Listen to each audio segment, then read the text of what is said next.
Good afternoon.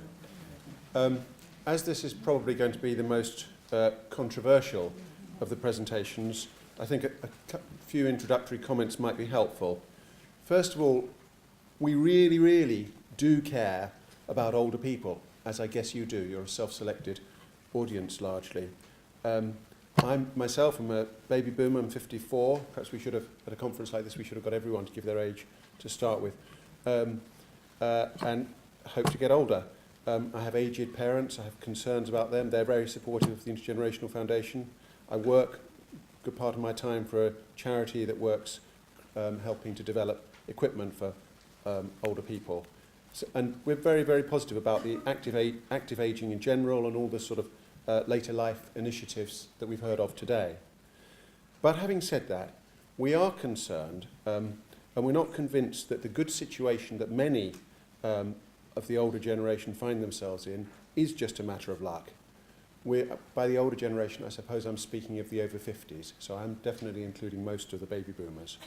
We're concerned that in housing, speaking as a baby boomer, we've shaped the market to suit ourselves. We've restricted planning permissions, we've made sure that housing is taxed very lightly, and these have become problems for younger people. We've promised ourselves pensions which are largely unfunded, which means to say we haven't put the money aside for them, whether it's a state pension or whether it's a government employee pension, and therefore these pensions are to be paid by our children and our children's children. And we've given ourselves free university education, those of us who are lucky enough to go to university, and we've made sure that the younger generation, we've insisted that they pay for it throughout their lives, in effect with a 9% tax on their income. So I do take Lynn's point as well that inequalities within generations are very important, but that doesn't exclude the possibility that there are large inequalities, unfairnesses between generations, and I hope to show that that is so. So this isn't about individuals, it's not about blame, but it's about government policy. There is some overlap with James's talk, but I shall try and minimise that. So we are a think tank, we're independent, we're non-party political, and we're funded by broad base of donations. We research problems facing younger and future generations, and we question the current social compact. We work with all sorts of people. This graph is almost impossible to read, except when I explain to you that the bit on the left is as we are now, and the red bits are the countries or areas with the higher ratio of older to younger people. And the bit on the right, the other map of the world, I'm afraid still very UK-centric, shows how things will change in 50 years' time when apart from Africa and India, most of the world will have a significantly older population. Looking at Spain, just as one European example, the demographic pyramid is changing. So Spain, on the first graph, there are small numbers of older people in 115 years ago. And on the right-hand graph, you'll see that in 35 years' time or so, the demographic is changing completely. And that, of course, changes all sorts of questions about public policy. We heard earlier on that 20 years ago, there were, 10 years ago, there were 7,000 centenarians, and now there are 13,000. But in 50 years' time, there'll probably be 500,000. So it's not just a question of an older population, it's a process that's going to carry on very significantly, in effect, for at least for most of us here, for the rest of our lives, that the society will be getting, members of society will be getting older. So we have a welfare state, which broadly works well. We pay in, we take out. But what these graphs show is that the welfare state is very much based around benefits for the older generation. And this is why some people say that the current levels of cost and payments are unsustainable, that about 3/4 of the money going out is going out to the older generation, by which I mean the over 65s, of which the dominant one on the right is a state pension. We haven't been saving enough for our old age. What this shows is the numbers of people with private pensions, those are the ones in dark blue, declining very steadily, and public sector pensions staying steady at about 5 million through the last 15 years. So we're living longer. We're not contributing enough, either through national insurance or tax. We're not saving enough privately, and unfortunately, more of us are living longer unwell. And it's not a new problem. The debts that I mentioned at the beginning are huge. The state pension dwarfs the others, really, if you consider it a debt rather than a benefit payment. But together, the state pension, the public sector government employee pensions, the national debt and private finance initiative liabilities add up to about 7 trillion. Now that's a stock of money, and I'm comparing it on this graph with a flow of money, the GDP, so they're different, but the reason I'm comparing them is just to give an idea of the scale of the debts. So when people worry about the national debt at 1.2 trillion, that is really a very relatively small part of the real liabilities of the state. And the Office of Budgetary Responsibility, who project forward, are saying that public sector debt will just increase. Well, actually, it will dip a little bit, but long term it will increase to about the same level as GDP. While at the same time we've got these problems, older generations are getting wealthier as a whole. We know there are exceptions to that,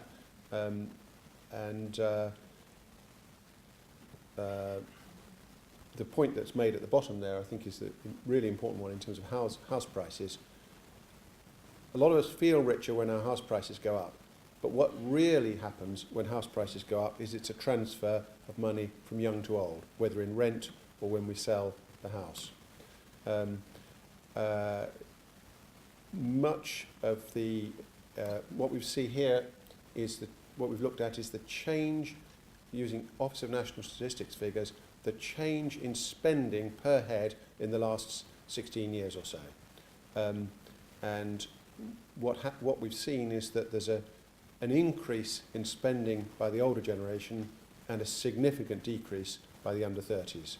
That's true for theatre and cinema, overseas travel and restaurants. So there is a real squeeze on the younger generation. Older generations continue to receive almost regardless, free prescriptions, free travel, exemption from national insurance if you're over employee national insurance if you're over 65, winter fuel allowance, free TV license, and some counter tax exemptions. We're not against these things if they're delivered to people who need them. Our concern is that these benefits go to everyone on the basis of age rather than need. Younger generations, by contrast, have had their benefits cut in all sorts of ways. Housing benefit, EMA, travel concessions have been reduced, child benefit has been means tested, and we're not necessarily against child benefit being means tested. We're using this to contrast the way the government has dealt with, since this government has dealt with older generations compared to younger generations.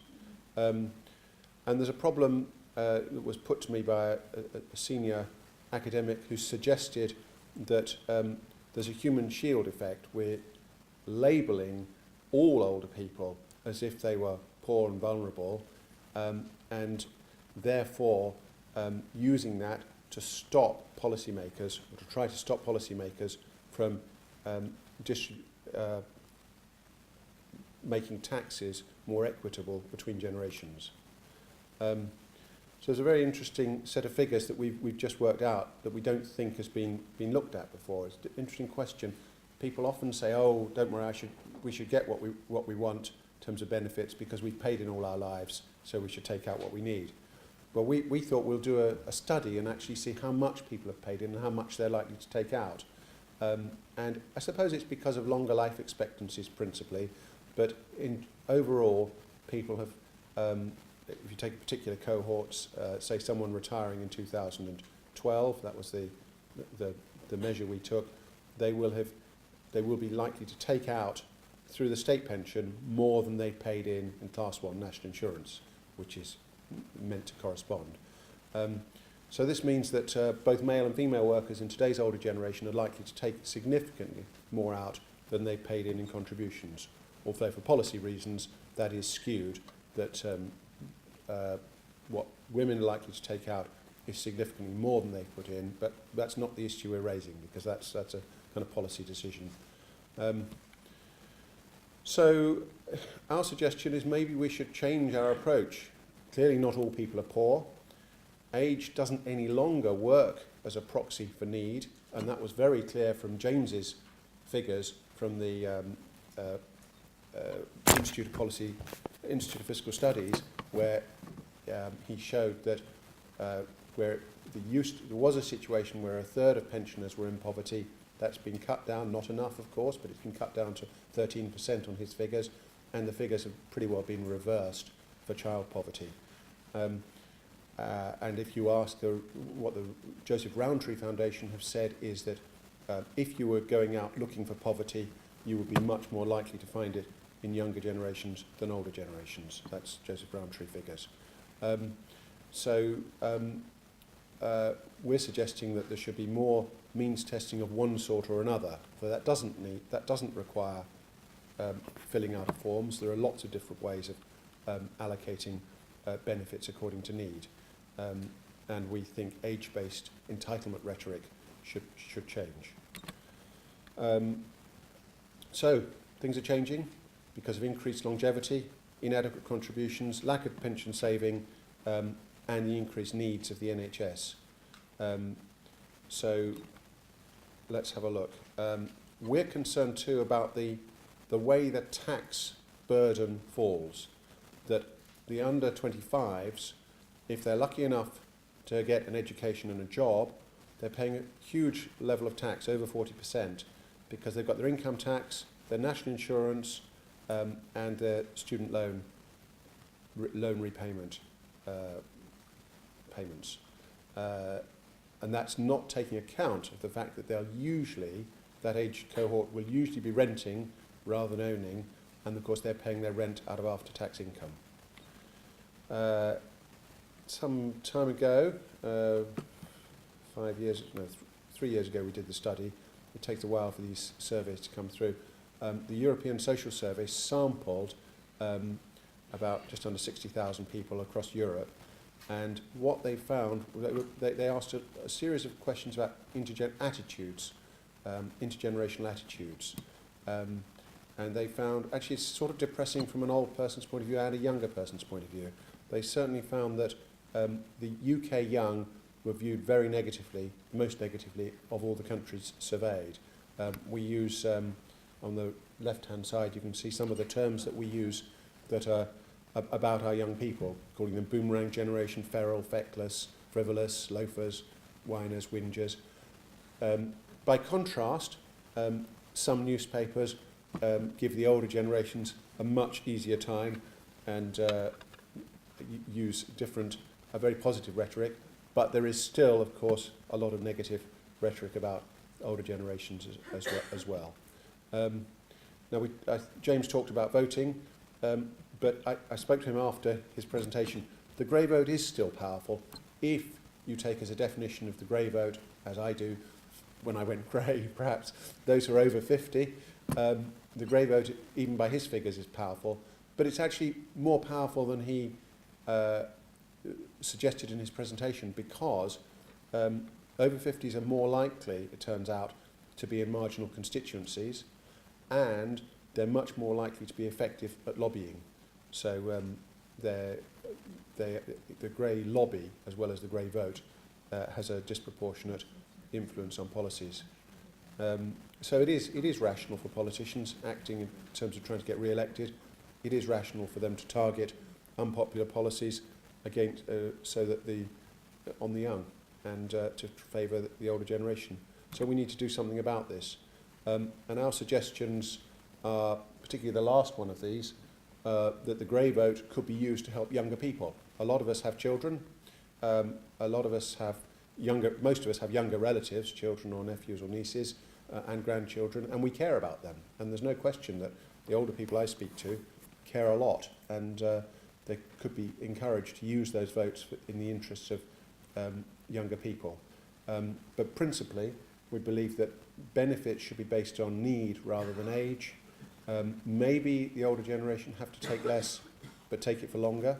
And on a specific example of a policy, we think national insurance contributions should be payable irrespective of age. In other words, if you're still working over 65, that's great and it's been encouraged, but you should pay, like everyone else does, national insurance contributions, because the reasons that they weren't charged earlier on don't apply anymore. The reasons were that it was thought that there was enough money in the system, there isn't, and it was thought that we needed to do things like that to encourage people back into work. Well, we've done that with other measures as well. And the fourth point there is that UK poverty is most prevalent now amongst younger people. So I think that's it. Thank you very much.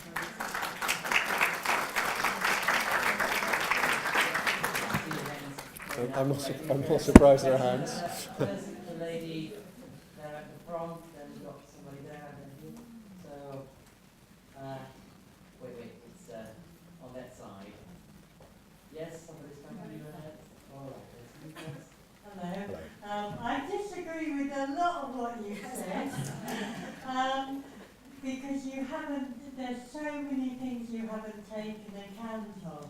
I mean, for example, I took early retirement a year ago, and I'm funding myself out of the lump sum.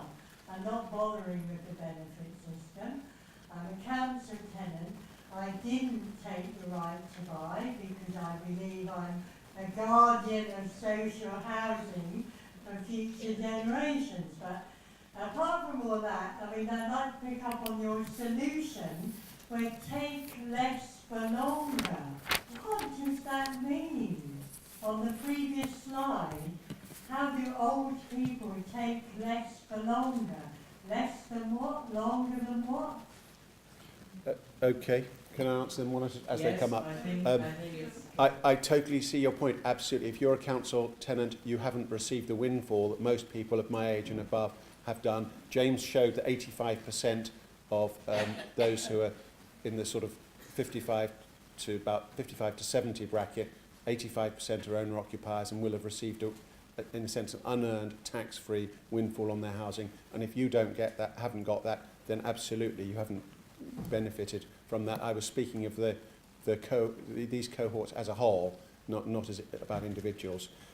Take less for longer. Well, it's a practical problem that we are living longer, and it's got to be afforded somehow. Now, I'm not suggesting that those who are already only just able to afford it should do so, but I'm thinking perhaps more of those who are quite well off. It seems to me, for example, and perhaps this is a little bit personal to mention this, it seems to me odd that someone like my father, who has plenty of assets and a government employee pension, that he should also be getting a state pension. Now, I know he's paid in all his life, but we've seen from the figures he hasn't paid in enough. Now, what some societies have done to deal with the problem that of very low pensions is to say, well, let's give higher pensions, but give them to the people who really need them. So that's what they've done, for example, in Australia, when they've means tested their state pension and treated it more as a safety net. So I thank you for the question.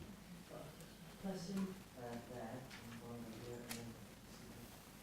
You showed some statistics that showed home ownership, spending on theatre and cinema, and I just wondered if those statistics were geographically based, because I would suggest that actually a lot of the people that were spending on theatre and probably own their own home, a lot across London together.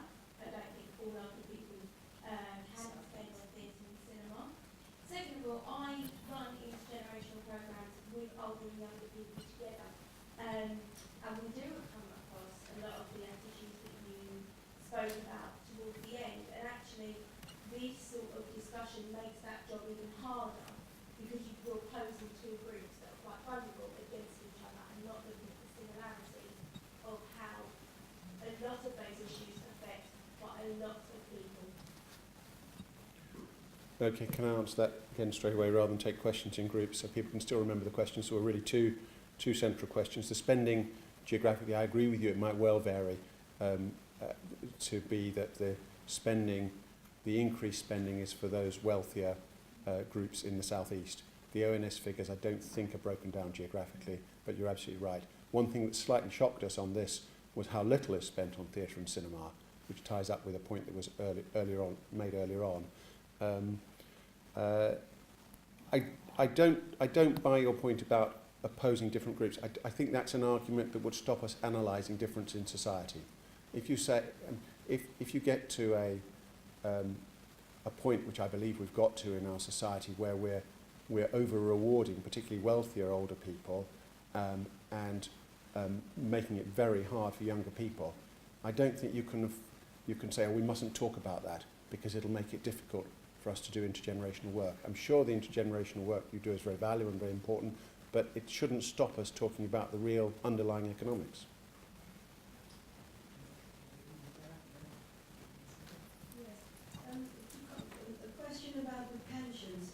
I do find, after hearing Dr. Price's lecture this morning about all the factors that influence people's pension, yes, they have paid into the system, and yes, they live longer as elderly people. I should say they, but we. I'm 63 years old.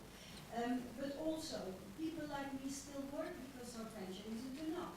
It isn't enough not because we live longer, because company directors went off with people's pension pots and were never punished. Gordon Brown raided the pension coffers and they were never punished. He was never punished for it. So there are multiple factors you haven't mentioned why the cost of the state pension, which is not a handout. In this country, we always talk about the state pension as a handout to the elderly.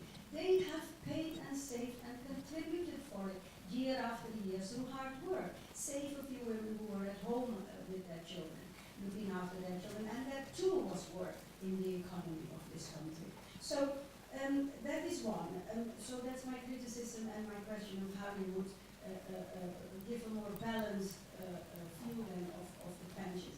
And then secondly, to say that young people pay income tax of 40% because they have university fees of 9% to pay. I come from Holland where free education never existed.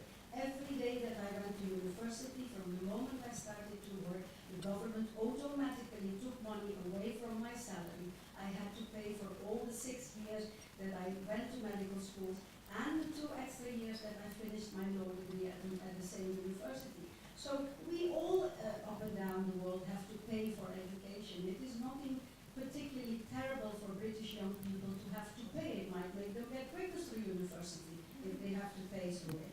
And 40% tax is what I have paid ever since I first came to Britain, 31 years ago. Because as a single high earner with no children, there was never anything free for me. Thank you very much. The reason that we're so concerned about the liability for the state pension is simply because it's so huge. It represents about £140,000 per household and rising. That's why we're so concerned about it. But the core point that you're making on that is that you're treating it as if it's a savings scheme. You've paid in, so you should take out. But it's actually, but it's not. It's not a state handout. It's not a state handout, but it's also not set up as a savings scheme like that. The contributory principle, if you like, has been breached in many ways. And what the government are saying is, I mean, if they're treating it as a savings scheme, why is it not equal between men and women? The public policy has intervened to set the pensions and the contributions at levels that aren't necessarily related to each other. But the way they were invested as well, they are not paying out enough today because of the loss of the investment. Well, there were no investments. The money was spent. That's how an unfunded system works. That we pay in money, and that goes to people who are not retired yet. That goes to people who are retired, and we hope that when we're retired, that the younger people's contributions will pay our pensions. It's a system based on the central idea that your turn will come. Well, the problem is when the finances look unstable, a lot of younger people will ask, will our turn come? And on the basis of the experience that they've had so far, particularly in the last 4 or 5 years, they may reasonably conclude that their turn may well not come. They were told, for example, when they were at school that their turn to have free education would come. Well, it didn't. So a lot of things that they've been taught in a way that the promises can't be relied upon. On a specific question of how to fund university fees, I agree that lots of different models on how to do that, and it's not unreasonable perhaps to ask people to pay, particularly if there's the argument about social class, that what you say, why should the dustman's tax, assuming the dustman, hasn't got a university degree, why should his tax go to pay for universities? And there are counter-arguments to that. Well, he would like to have a doctor when he's ill, and so on. And you can have all those arguments, but our central point is that it's intergenerationally unfair if one generation gets it free and the next generation doesn't. So a fairer thing intergenerationally would to be, for example, a graduate tax where everyone who's a graduate pays 1% extra income tax. So that would affect people who've got their degrees in the past, rather than suddenly imposing it on the young. Thank you. Right. Well, you won't be surprised that I completely disagree with all your arguments, except for your starting point, which is that old people on the whole are nearly all worried about the young. But what is completely missing is why we're in the situation we're in. And why we're in the situation we're in has everything to do with the insistence that everyone must own their own homes and the refusal to build council or public housing since the 1970s, which you've said absolutely nothing about, or even to fund other forms of housing other than individual ownership on the one hand, and on the other hand you said nothing about a fairer taxation system. We all know that most corporations are paying no tax at all, and many wealthy people are able to avoid taxation. So how to get a fairer taxation system is another solution. And the only solution, it seems to me, you talk about is more of the medicine that's caused the problem, which is cutting back on welfare entitlements. And cutting back on welfare entitlements. I didn't speak about cutting back on them. I was saying they should be reallocated according to need, rather than according to age. So that at the moment the state pension is actually very low, as has been mentioned by some speakers. A lot of evidence that when you start using more and more means testing around welfare, welfare continues to deteriorate because the population in general have become even more anti-state, anti-welfare. We've got no investment in this at all. And so everything about the solutions that you're suggesting seem to me a part of the philosophy and ideology which has caused the problem. No, not at all. On the refusal to build, I totally agree that's a problem. But if you were a young person today looking for somewhere to live, I mean, you would say, isn't that something that the older generation have allowed to happen? Haven't we allowed it? I mean, it's not individually. Well, we elect them, isn't it? But haven't we allowed our political leaders to get into a situation where they haven't been building? I'm sure. One last, please, time for one more question. The lady in the last row there with the mic. Thank you. If I were a Martian, I just landed on that. With all due respect, I think that your presentation would imply that any minority should depart. Oh, nonsense. No. Well, actually, if the thrust of what you're saying is that we, elderly people, are a nuisance and an impact on the younger generation, when actually both younger and older people can learn so much from each other, particularly about the situation that we're in now, financially as well as politically.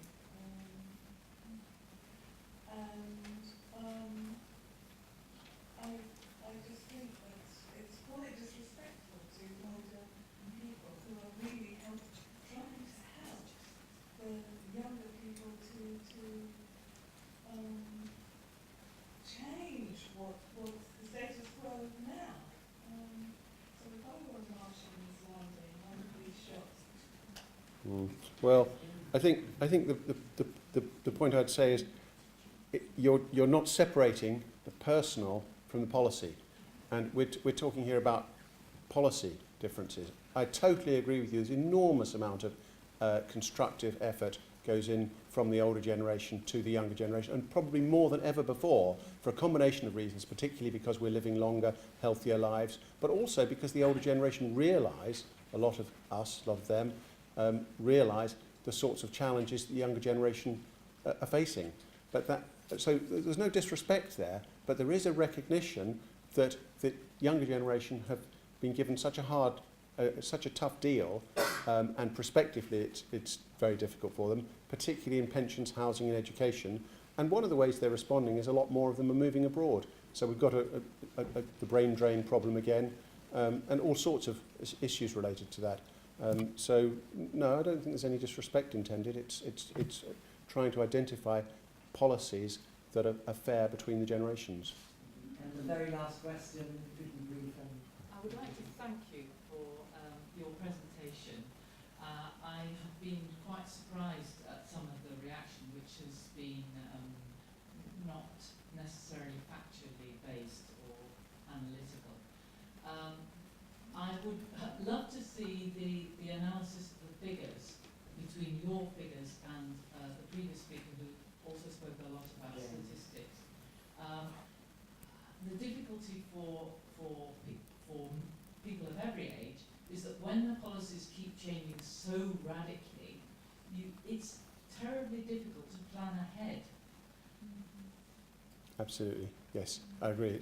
It's very hard. It's the same problem that the schools have, isn't it? That when each minister wants to introduce a new system in one way or another, you lose your continuity.